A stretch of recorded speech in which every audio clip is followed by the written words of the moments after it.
Welcome to Whiskey One, the channel for the novice, the curious, and the connoisseur. I'm Whiskey One, and we got the Albuquerque Whiskey Society guests here. We got Nick the Fish and John K. Thank you guys for stopping by. Yeah, thanks for having us. Always. Yep. So today we're going to be talking about the best whiskeys of 2022. So stick around.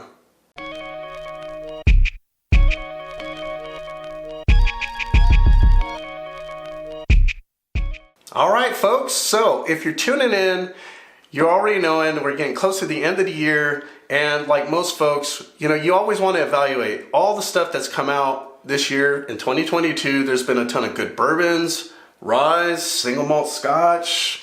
I wanted to take the time to not only talk about what I feel would be the best of 2022 like we did last year, but let's have some guests and get their perspective on what they feel are the best of 2022.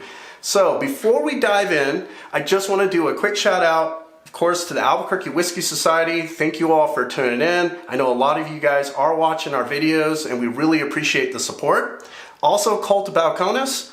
John, Nick, and I, we're all part of the group, and we're big fans of Balcones, and we have a lot of those members also watching our videos, so definitely wanted to shout you guys out and thank you for all the support. If you're new to the channel, consider liking, subscribing. Let us know if you have a whiskey or a tequila or maybe even a barrel-aged beer that you'd like us to talk about, do a review. We'd certainly welcome any comments or feedback. Now let's go ahead and get into it, and let's talk a little bit about the criteria for what we feel would be the best type of, video for 2022, best of. And so the first criteria I just want to throw out there is the whiskey had to come out or be released in 2022. That in and of itself was kind of a challenge because there were some late releases in 2021 that I'll just say those were honestly my favorite tasted in 2022, but they didn't come out. So we kind of removed that from the criteria. And then the other thing is we didn't want to have just whiskeys that they're one-time hitter quitters, you're never going to see them again, or they're just really, really difficult to get. Things like B-Tag, things like, I don't know, like an old Fitzgerald 15 years, something like that. And that was really just one of the criteria. We want to make sure you guys get to taste the same whiskeys we get to enjoy, or get to tell you guys what our favorites are. And then there was a third criteria, and that is that it couldn't just be a limited release. It has to be available right here, right now, and something that's somewhat affordable. So those are the three criteria, and I think, based on what you guys already let me know is your favorite, I think we hit the mark. So I'm going to turn it over to Nick, and he's going to feature his favorite of 2022. For my best of 2022, I went with something a little bit less known. It's from a smaller distillery, Starlight. They distill all their own, no sourcing. The one that I went with is it's actually a single barrel, but different barrels of this one are readily available. It's actually not available here in New Mexico, but online it's pretty easy to find. This one is the Vino de Naranja finished rye. Starlight's ryes are really unique, different than the MGP ryes that we taste all the time. Yep. And that Vino de Naranja finish just gives it a lot more sweetness and citrus, and the orange peel just goes really, really good with the rye flavors that they bring to the table. Starlight is out of Indiana, a little bit north across the river from Kentucky. If you go to Kentucky for a Bourbon Trail trip or whatever, you could easily get over there and get to the Starlight Distillery. Well, that Naranja barrel is like an orange wine, right? Yes. So it's a dessert wine. A Spanish orange sweet wine. Yep. They do a lot of barrel finishing, wine barrel finishes, rum. This Vino de Naranja to me is one of the top ones that they put out. They do bourbon also in the Vino de Naranja finish, but I think this rye, it's my pick for the best of the year. I recommend you try one. They usually come out in a single barrel, but we've tried two now, and both of them have been really great. So consistent. Any of them that you find, I highly recommend picking it up and giving it a shot. Yeah, nice, man.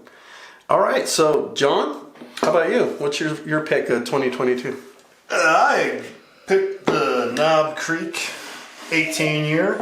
Okay. This is kind of a little bit breaking the rule because it is a limited edition, but it was pretty readily available.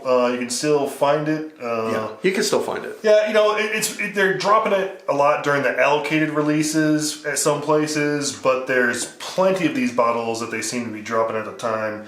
And if the 18 year is anything like the 15 year, the 15 year they released limitedly, and then they came out with a bunch more of it. They are both limited releases also, but they seem to be good quantity, limited release, so it's something that should be readily available.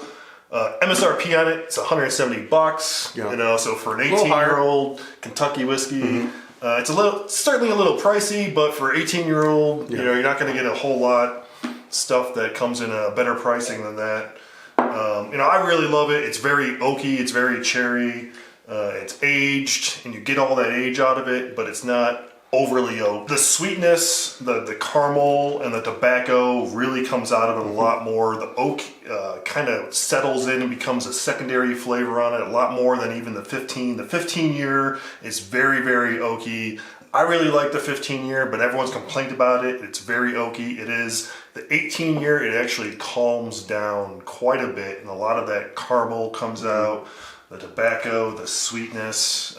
I got a lot of like chocolate, like a Mexican spiced chocolate out of it. Yep. And I like the presentation. Of course, yeah, it's a beautiful box, And so you're paying a little bit for the box, I think, but, not so much, because you certainly see a lot of other stuff in boxes, and they jack up the price a lot on it. They really do. $10 a year, it's $170, so it comes in under that $10 a year for Kentucky bourbon. I think it hits that sweet spot pretty perfectly. Yeah, I would agree. I mean, John showed, he came over. He's like, hey, we're going to try a couple blind tastings of the 12, 15, and 18, and we got to figure out which one is what. Well, right? Also, we played a little game of Find the Rye. Find the Rye, which was pretty easy. Yes. After you drink enough Knob Creek, you're going to find the Rye. 3 Knob Creeks in a rye, it stands out. Yeah. And surprisingly, the 18 knocked it out of the park. I really thought that, as we got into the older stuff, they were going to just be too oaky. And for me, it's kind of a turnoff. Those oak bombs, they don't do it for me. I'd rather have good flavor. The 15 did stand out. We knew it was a 15. And I kind of blame it that it might have been a fresh crack, but everyone really does say that 15 is over oaked. Yep. Good picks, guys. Good picks. I have to agree with that Knob Creek. That's actually what we're sipping on right now, and it's really great. Yeah. Exactly. We're kind of enjoying the moment, if you will. So, all right, now I guess it's my turn. So, kind of do a little something different. Nick picked a rye, you picked a bourbon, and as you might expect, I picked a single malt. So, my pick for 2022 is the 6-year bottled in bond Law's, what's called the Henry Road Straight Malt. I've been following Law's whiskey for quite some time. For the last 6 years, when first introduced to their bourbon, their 4-grain bourbon, I knew right away I had something special. It's a craft distillery. They're known for not taking any shortcuts. And besides going into their bourbon, their flagship whiskey, I got into their rye. Just amazing stuff. Some of the most unique and different tasting rye than you ever come across. And so it was a no-brainer to see, well, what did their malt whiskey have to offer? So I got their 3-year, their 4-year, 5-year, and now their 6-year. I did a vertical tasting, and the 6-year just showed you like what progress looks like when a distillery takes the time to do things the right way and do things better year after year. It's something remarkable. It's not easy to do, and the reason it's my favorite is because not only because of the flavor, the overall complexity of it, just because it shows you that they are getting better year after year. Now, if you're wondering what this tastes like, if you've ever had a stroopwafel or like a Nilla wafer cookie, that's your initial, or at least my initial take on it. It's just really like cookie forward, sweet, almost like graham crackers, but then it brings off these like cocoa notes, a little bit of cocoa, coffee, and leather, a little bit of subtle tea. It is earthy, but it's also vanilla forward and nutty. If you've ever had those hazelnut chocolates like a Ferrero Rocher, that's kind of what this reminds me of too. So it's a little bit of this and that, and it's got a good rich mouthfeel. Very oily, and it's, I mean, if you can see the color here, just really dark and luscious. So, you know, that's one of the reasons this became my favorite. I, you know, went through all my little tasting notes for 2022, and this one had the highest score. There were other ones really high up there in score. However, it didn't really meet the criteria. You know, they were limited, ultra limited releases, or they came out in 2021. So they didn't really make the cut. But this is my favorite, and I feel like if you guys are going to go out and look for the stuff that we find to be our favorites, you should be able to find them. These are available online, so even if you're like in New Mexico where you may not be able to find some of these, you can definitely find them online. So definitely know that. All right, so now let's get into the part 2 of this video. So these are what I would refer to as readily available and accessible, but they're still the best of 2022 that are just ultra phenomenal, that just are hard to get or you cannot find anymore, that deserve some honorable mentions. So let's get into that. Nick, you want to get us set off? Yes, here we go. My honorable mention bottle is actually from the Scotch Malt Whiskey Society. It is 26174. It's actually a Kleinlish. It's a 7-year, and it is buttery, lemony. It's like a lemon butter cookie cake. It's amazing. This one right here would be probably hard to get because their releases are pretty limited. But you have to be like a member, right? You have to sign up. Yeah, there's a membership, and then you have to order them online. They're not, I don't believe they're in many stores, if any. But on that note, I'd recommend trying Kleinlish that you could find. The 14 should be in pretty much any store that has bottles. And it's really good too. If you could find any special or limited bottlings from Kleinlish, I'd highly recommend giving them a shot. So you have a membership, right?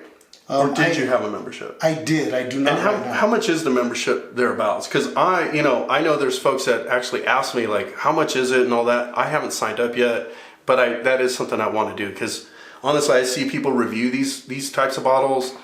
And every one of them are usually like, they're just not, they knock them out the park. So what could someone expect if they wanted to sign up? I had a membership a while back. I'm not sure what the price is now. A friend of mine actually is a member and will get me bottles today. I thought it was about $200 a year. Okay. So with inflation, about $500, $600 a year or a month, maybe. Find a friend that has a membership and let them order you bottles, and that's. See, I would have stayed your friend if you kept that membership, But I know a guy those still sleep. I know a guy. So, you actually had this for our Halloween get together, and one thing to mention is this is a cask strength, and when it comes to Scotch, there's really not a lot of cask strength that goes to like 60%. And that's over 60%. 62.4 on this one. For a Scotch, that's unheard of. Yeah. So that alone will have that ramped up intensity. So whatever flavors you normally get, something that's 60%, dear God, like this is like a no-brainer. Probably would have been my favorite too, honorable mention, but because it is your bottle, I knew you were probably gonna throw this in the ring, so to speak. We tried this and it was seriously really, really, really good. Very cool, man. And now, John, how about you? What's your honorable mention? Yeah, for me, my honorable mention, once again, I kind of flipped the script a little bit. I think I got the text backwards. So my pick is the Sagamore Spirit Double Oaked rye, of course.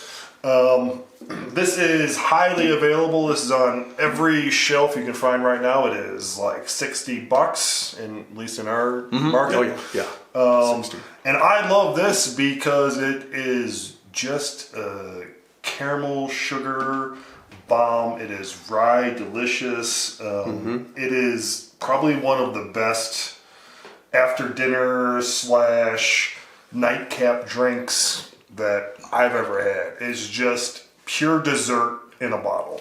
It's 94 proof, so it drinks really easy. A little bit in the danger zone because it is You know, it's Dangerously alcohol. tasty. Yeah, it's 94% alcohol or 94 proof. And yeah, it's one of my favorites. I've been through like 3 of these bottles. It's like number 3 bottle for me. So That doesn't like surprise me in the least bit. And not that I think you're an alcoholic. No, it's just so easy to drink, like, you know, a little bit after dinner, a little bit after nightcap drink. It just goes down super easy. Breakfast too. Yes. I haven't had it in coffee, but I imagine it is something that would go good in coffee too, because it's so sweet. It is silky, sweet, and toffee forward. Well, it's an MGP rye, but it's also the Sagamore Spirit is their blended, double oaked MGP and their Spirit. Kind of gets a little more sweet, like it's more desserty. The double oaking process they do to it is actually kind of unique. It's a straight rye. It's aged 4 to 5 years, and then put into a wave toasted cask. So they drill or they carve waves into the staves. That's cool. So you get more surface area, and then they toast it, and it sits in the barrel for 18 months after that. Very cool. It's very sweet, very oaky, but not like the heavy oak. It's more of like the sweet oak type of flavor. Yep.